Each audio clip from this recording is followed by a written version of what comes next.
Going to go ahead and get started now. Welcome. Congratulations on your admission to medical school. My name is Jamie Krieger. I'm the Director of Admissions and Enrollment Management Services here at Wayne State School of Medicine. Today we're going to take about 30 minutes of your time, and then we'll leave a little time for some questions and answers. So welcome to Financial Wellness 101, transitioning into your first year at med school. A few housekeeping items for Zoom. Notice there's a Q&A tab at the bottom of your screen. Please use that to ask any of your questions. If you see something that's been asked and we haven't answered it yet, use the thumbs up upvote button, and this will indicate to us there's a lot of interest in that question, so we'll prioritize that. We will attempt to answer all of your questions live today. For any that we're unable to get to, we will answer them in a document and email them out along with the presentation to everybody. And I will now hand it off to our financial aid officers, Shabana Mohanan and Adam Zingerly. Thank you, Shabana. Hello, everyone. Thank you for joining us.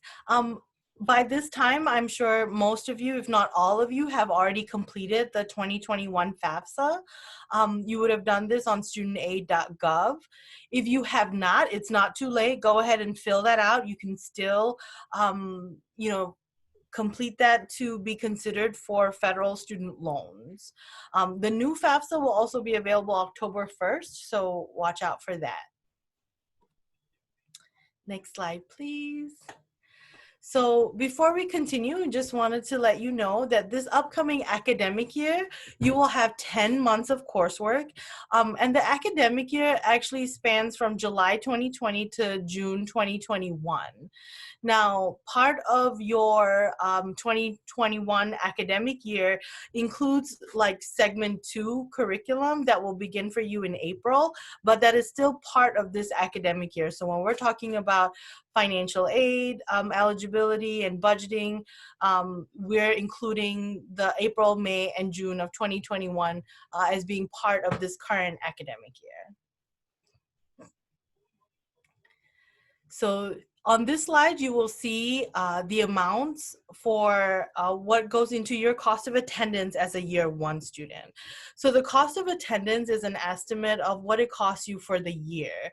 So if you look more closely, it has allocations for living expenses, for transportation, for miscellaneous. So you want to make sure that you have budgeted your personal budget so that it stays within your financial aid cost of attendance. So this elaborates a little bit more about your cost of attendance. Now, there are things that we can include in your cost of attendance and things that we cannot include. These are federally regulated categories, and we gather the information based on survey data, as well as the Consumer Price Index information, as well as comparing it to our main campus counterparts as well. And please keep in mind that when we talk about your cost of attendance, it's very specifically for costs that you incur as a student, and it's for very specifically for this program. So if you are in 10 months of coursework, then it's 10 months of living expenses that we are permitted to provide. Next slide, please. Now, when the cost of attendance varies from year to year because you're in coursework for different periods of time, as well as each year has different expenses, such as paying for STEP, or what your books and supplies might be, or what your number of months of coursework are. So the cost of attendance can vary from year to year. So it's important to regularly compare that to your personal budget, and also update your personal budget as you are living life as a med student, and adjusting your expenses accordingly.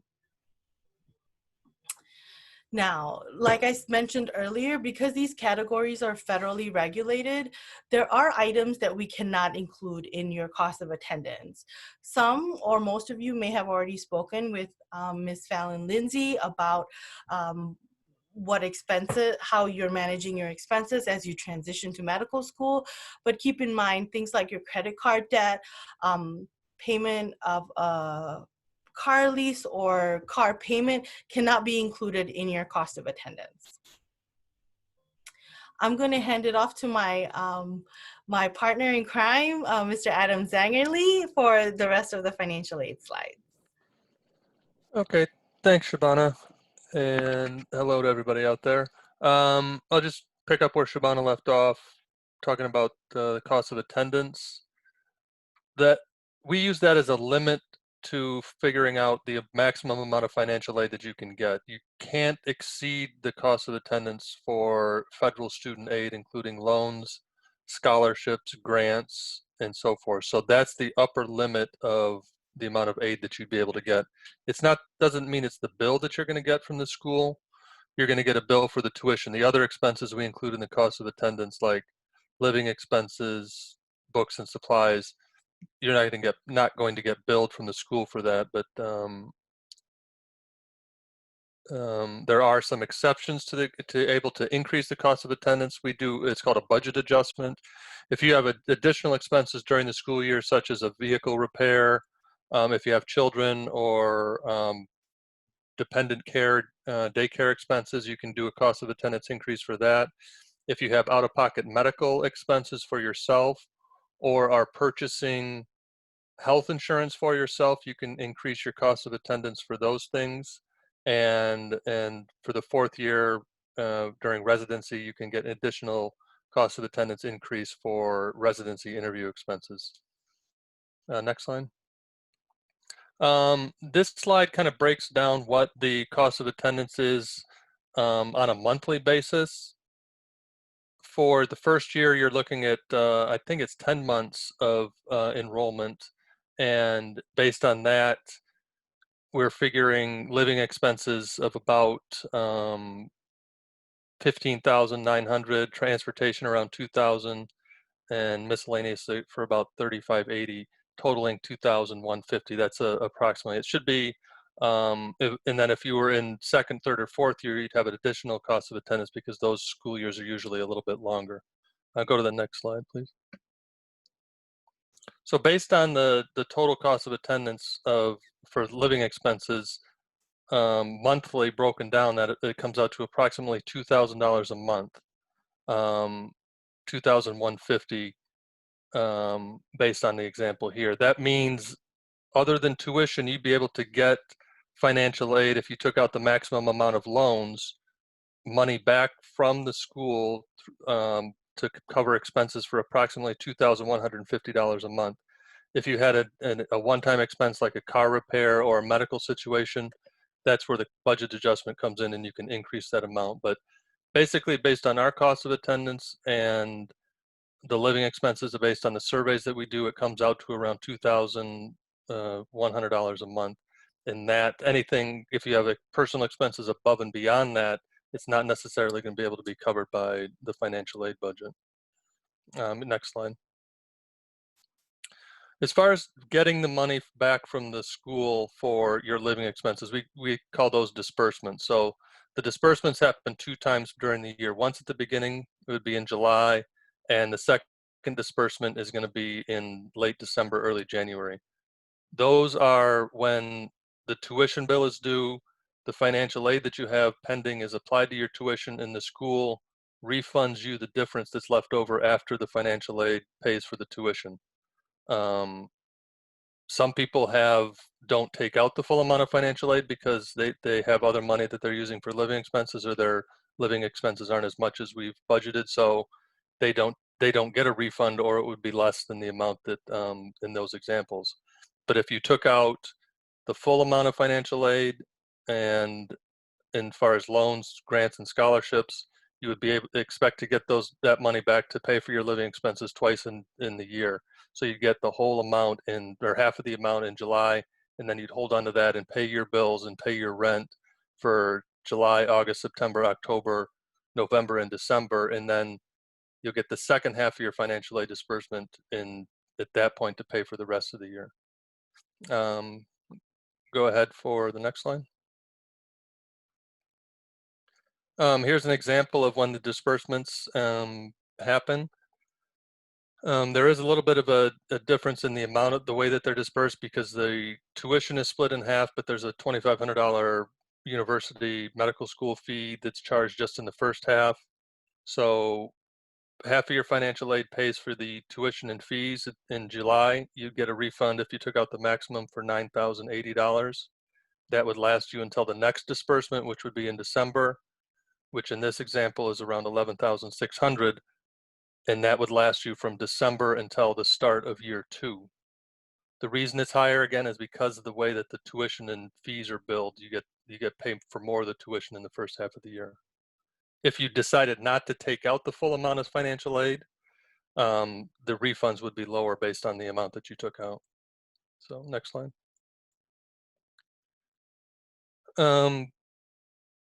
The difference between the cost of attendant budget and what a person's budget is where some people get a little bit confused. Some students say they can't live on the amount of money that we have in those budget because they have other bills like credit card bills, car payments, or they're supporting other people, or they have other loans that they have to pay out. We can do an increase for certain things like we talked about before, but if your personal expenses are higher than what the university cost of attendance is, you're going to have to work on your budget to try to cut back in other places. We can help you out and see what we can do, but there are limits based because these are federal regulations. It's not up to the university to decide how much each individual person can get. We have rules and we have to follow those. Next slide. I think Fallon's going to pick up here.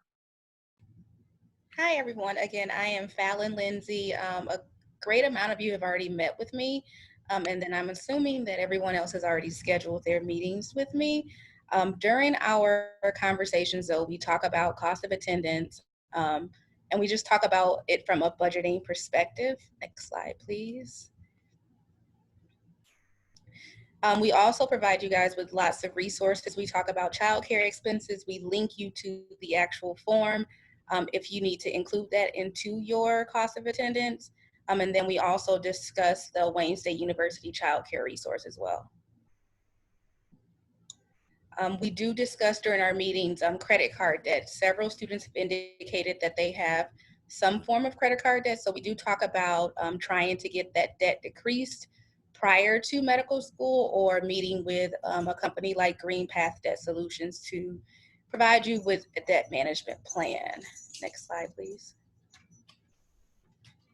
Many of you have already indicated that you've figured out where you're planning to live, but we do talk about university-based housing. I apologize, I have a small dog here. But we do talk about university-based housing, and all of our students are technically considered to be low income because you guys are living off of, again, such a small amount of money per year. So we do talk about the Wayne State University low income housing as well.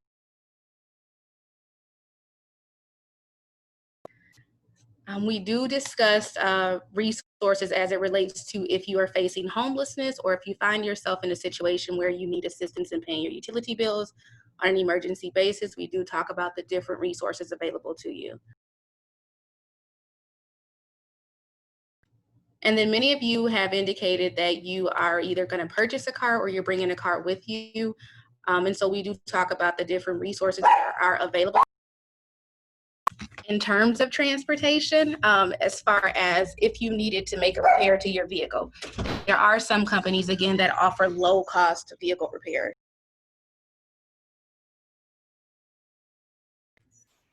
And then we have been talking to students about applying for the food assistance program. There is money in your cost of attendance for groceries and all of your other living expenses, but again, if you're looking to save money per month, additional money per month, even if it's $100 a month, $1,200 a year, we are asking that students would go out to the Michigan Department of Human Services and do the application for food assistance as well. And then again, this is a pilot program for all of our new incoming M1 students. We've spoken to some current students and we've had these conversations with them. They feel like it's a very good conversation for us to have prior to you guys matriculating. And again, if you have not scheduled your required counseling session with me, please do so. Thank you.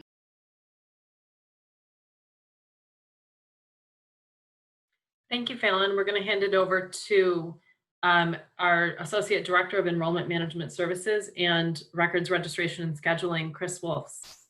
Hello. I think that most of you in this room have registered. If you have not, we did provide the directions for you on how to register for your courses.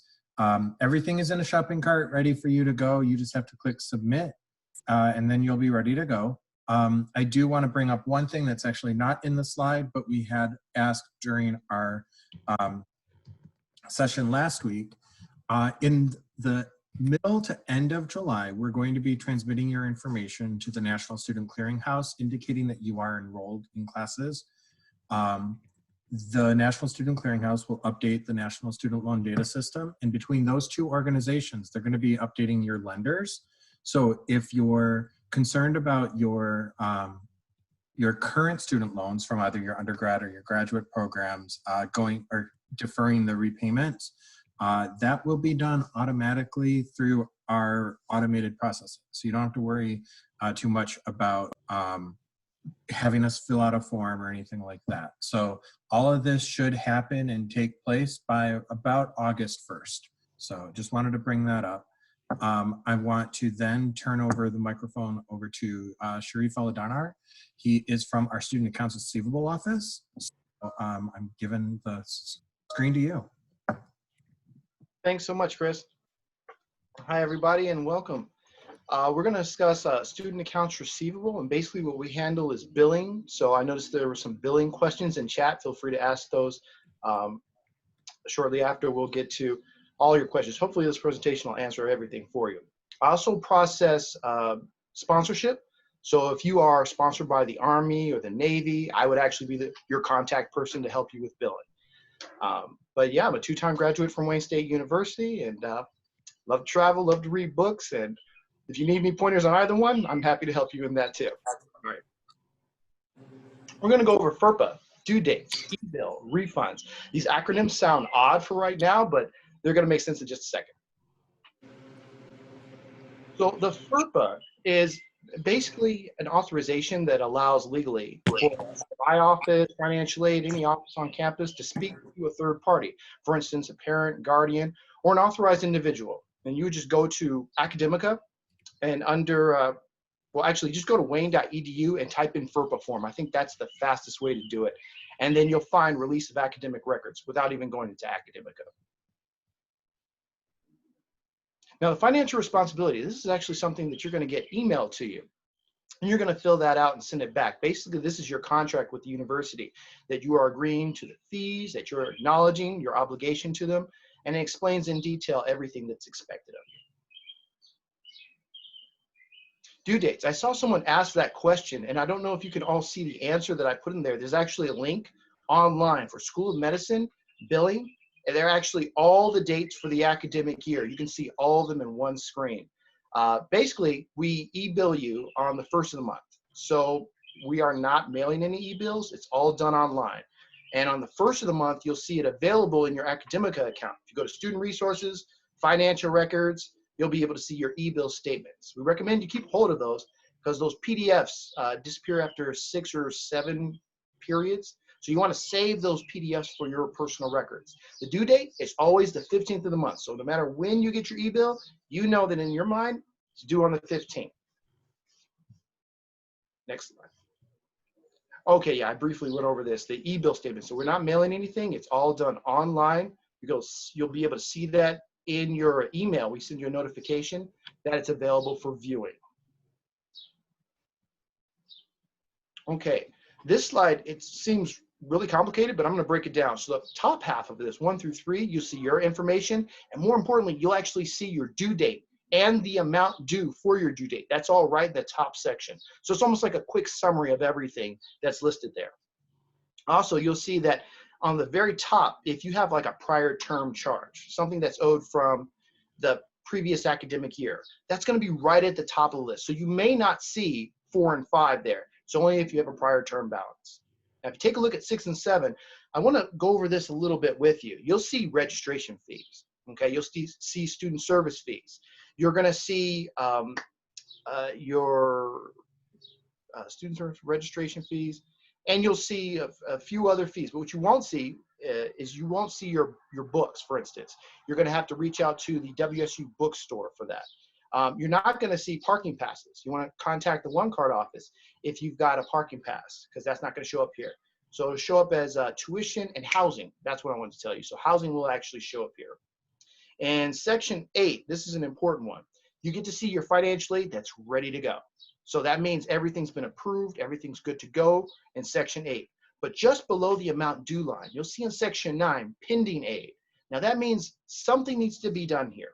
There's an outstanding requirement that you still need to follow through with in order for that aid to disperse to your account. That's why we put them in 2 separate sections. So if you see anything at the bottom section there saying pending aid, go to your financial aid section in your Academica and look at my outstanding requirements.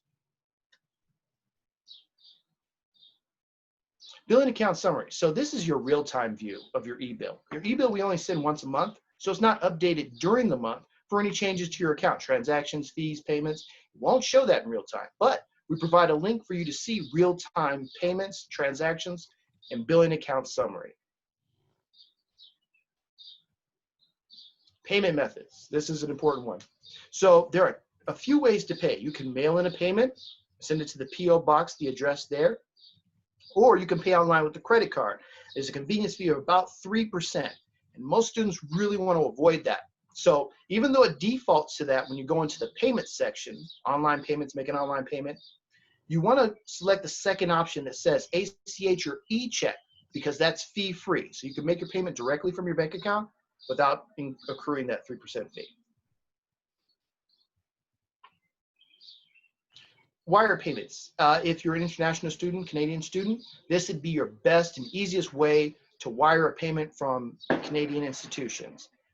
We also have domestic wire information. So let's say you want to go right to your bank and make a deposit into our bank account. You can do that, but you would contact our office at bursar@wayne.edu, and we'll send you our banking information so you can make the deposit right into the account from your institution. Installment payment plans. So there are a couple of payment plans here. We're basically looking at the 10-month and the 5-month for right now. So the 10-month plan is open and available for those who have all their fees and assessed up front, meaning they don't have financial aid, for instance, where there are 2 different disbursement periods. Now, for those who do have 2 different disbursement periods, because you have financial aid, we have 2 5-month plans. So we amortize it over 5 months since it's only half the tuition that's being assessed up front. And that becomes available. It's not available right now. It becomes available on July 3rd. And then the second disbursement period near the end of the year, we make another plan available for you. It's a 5-month plan. So you get to have the 10-month plan, just it's not open right now. And someone asked about direct deposits. This is a great question. It's much faster, it's much easier, it's much more secure. And in order to get your direct deposits to your account, you go to Student Resources, click on Financial Records, and then Direct Deposit Student Refunds. And we keep that information in there for you. We don't take any money out. It's just for deposits. And the standard turnaround time is 2 to 4 business days, as opposed to mailing, which can be anywhere from 2 to 3 weeks. Thank you for listening. Thank you, Sharif. Now I will go through all of the questions that you've asked. There's some great ones in there, and we'll attempt to answer all of these. We have also answered some already through the chat function, so please review those answers. Okay, first question, Shabana, I'll send this one to you. I haven't applied for my Grad Plus loan yet. How long does it take if I applied today? So if you applied for your Grad Plus loan today on studentaid.gov, you will get your credit decision right away, but we will probably get the application information sometime next week, and it is very possible that you will still get your Grad Plus disbursement on July 7th, which is the scheduled date. Worst case scenario, if it does take us longer to process, then it's likely that you'll just get the refund the week after that. So it's not too late to apply. It's definitely still time for you to apply before the bill due date. It will just be your refund that gets slightly delayed. Thank you, Shabana. Sharif, here's a question for you, and you may have already went over this, but where will the bill for tuition be found? In Academica, or is it billed to their bank account? Right, so we send your e-bill in your Academica. It becomes immediately available on the 1st. So if you go into Academica, then click on Student Resources, then click on Financial Records. That's where all your documents from our office are going to be. Your bills, the direct deposit, everything's in Financial Records. And you click on the e-bill statement and payment history, and you'll be able to see your e-bill. Thank you, Sharif. Adam, here's a question for you. This may be a silly question, but is there any way to give money back if they don't use it all? Definitely. If you get a refund in July or in December that's more than you expected, you can easily contact the financial aid office. If we were in the building, you would just come down to the office, or since we're working from home, you'd send us an email or a chat. And whatever amount of refund that you didn't need, you would send it back through the school, and all the interest and fees associated with the amount of money that you return would be canceled. So definitely that's the easiest way to do it. And we do that a lot, so it's not a big deal. If you waited until the end of the school year and made a payment to your loan servicer, you would be charged interest and fees on that money. So if you don't need it, return it through the school. We usually want you to do that within 60 days of getting the refund. Thank you. Shabana, can you remind us what the Grad Plus loan is again? So the Grad Plus loan is a loan that you can apply for in addition to the unsubsidized loans if the unsubsidized loans by themselves don't bring you to your cost of attendance. So just to elaborate a little bit more, as an M1 student, you are eligible to borrow $42,722 in the unsubsidized loans, or whatever amount that brings you to your cost of attendance. Now, if the full unsubsidized loan does not bring you to your cost of attendance, you have the option of applying for the Graduate Plus loan, which has a credit check, and can take you the rest of the way. The Grad Plus loan does not have an annual limit or a lifetime limit. So Thank you, Cost of Shabana. attendance is the limit. Another question is, can someone explain the different enrollment plans again? And there might be a little confusion around this because I see a few questions, so we might be able to answer a few around this. So I would like to state, and I'll then hand it over to Sharif. Most people, if you're using financial aid, you would not sign up for one of the payment plans, one of the enrollment payment plans that Sharif's discussing. Most people who use financial aid don't sign up for those. So with that being said, I'll have Sharif give an overview of what those plans are. Right, so there are 2 payment plans available. The 10-month, which is available right now for those who are not receiving financial aid, all their fees are charged up front. And then on the 3rd of July, you're going to have a payment plan option for 5 months. So that, Jamie, thank you for mentioning that. If your financial aid covers everything in full, you don't need a payment plan.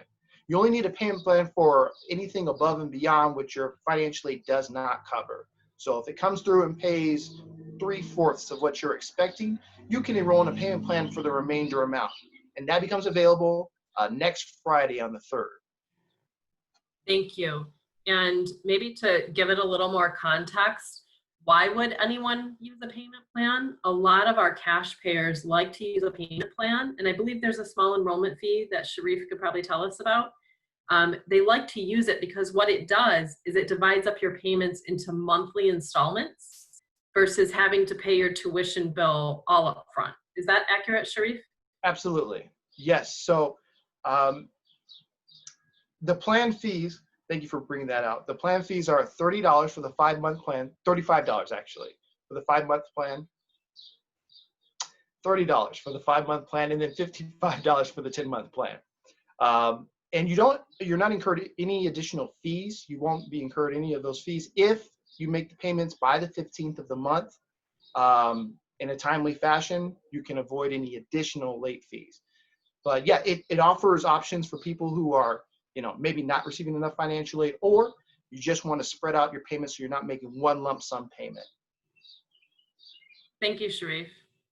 Shabana, a question for you. How can I pay interest on federal unsubsidized loans after they're dispersed while in school so interest doesn't accrue? Do you pay it to the financial aid office, or how do you do that? So that's an excellent question. So no, you do not pay that to your financial aid office.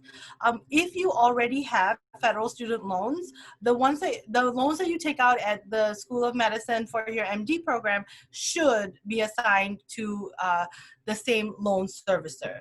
If this is the first time you're taking out loans, once the loans have dispersed, you will be assigned a loan servicer by the U.S. Department of Education, and they will begin sending communications out to you.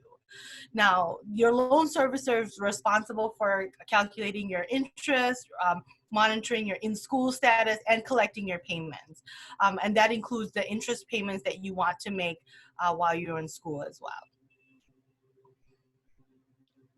Thank you, Shabana. Next question for Chris. Chris, what happens if you already submitted a tuition payment based on the current account balance that they can see in Academica? Should they expect any additional fees on the first? That account balance that's seen in Academica is what generates the bill on the first. Since you're registered for all 59 credits right now as we speak, there will not be any adjustments to that plan or to that balance. You will see, if you are interested in doing, we do offer students an opportunity to take a couple of elective courses that start in September. You will see an increase in charges for those to add those credits, but that would be the only adjustment that would occur with your tuition balance. Thank you, Chris. Good question. Sharif, I'll turn this one over to you. Do you have to manually pay the e-bill, or it will be deducted from their loans? I think this is an application of federal aid on the bill question. Oh, muted, Sharif. It's a good question. So your financial aid will, if you have financial aid that's covering your balance, it's going to take care of that. And any late fees that you might incur, as long as the balance is paid in full, we can go ahead and waive those. If you estimate that it's not going to take care of the balance in full, your portion, just your portion of the balance is due by the 15th of the month. Thank you, Sharif. Okay, I'm going to start off answering this question, then I will hand it over to Adam for follow-up. The question is, can I purchase an iPad for it to be added to the cost of attendance? Also, can we add private loans on top of the federal and Grad Plus loans in excess to the cost of attendance? So first of all, as Director of Enrollment Management, we now have a computer technology requirement. iPads do not meet that computer requirement for medical school. iPads simply cannot perform in all of the functions that you will need a computer to do. So I imagine that the financial aid office will not allow those because they do not meet the school's technology requirement. You can view a copy of that policy in the student handbook. We can email it out to you as part of this presentation, a link to that. You can also find it if you go to the med school website and you click on students. And once you navigate to that student menu, you can go to a sub-menu and scroll down to get a link to the student handbook. So the next question I will hand over to Adam. And part of that question, Adam, is can you add private loans on top of federal loans and Grad Plus loans in excess to the cost of attendance? Thanks, Jamie. The short answer is no on that. If you apply for a private loan through a bank, the majority of those banks are going to contact Wayne State to confirm your enrollment and confirm the amount of the cost of attendance. And then the school would certify that loan, and then the lender would send the money to the school. Wayne State's not going to certify that private loan over and above the cost of attendance. So we would reject the certification and the loan won't go through. If you have not taken out any federal student loans or only partial student loans and you still have room within your cost of attendance, We'll definitely certify those private loans. We do some of them for students who select that route, but we won't go over the cost of attendance. Thank you, Adam. I think that's a message and a good reminder to all students as you're meeting with Fallon and having those discussions with Fallon. That's why that is a required meeting with her. And we will be reaching out to everybody who does not have a scheduled appointment with Fallon or someone who does not attend their scheduled appointment with Fallon to meet with her. It is an important reminder that you have to live within your cost of attendance. That becomes your budget. So if you have expenses outside of that cost of attendance, there is no way in medical school to cover those, even if it's through a loan product. You have to really budget and plan on living within that cost of attendance. As they stated earlier, even if you're financially responsible for another person, medical school financial aid or any financial aid will not cover that. Financial aid, including loan money, is for the student only. The only exception to that are daycare expenses. And that is a federal exception allowed to allow you to have daycare coverage so you can attend classes. That's why that is an exception. So it's really important to budget and live within that cost of attendance. Okay, next question to Shabana. What are the benefits of student aid versus the Grad Plus loan?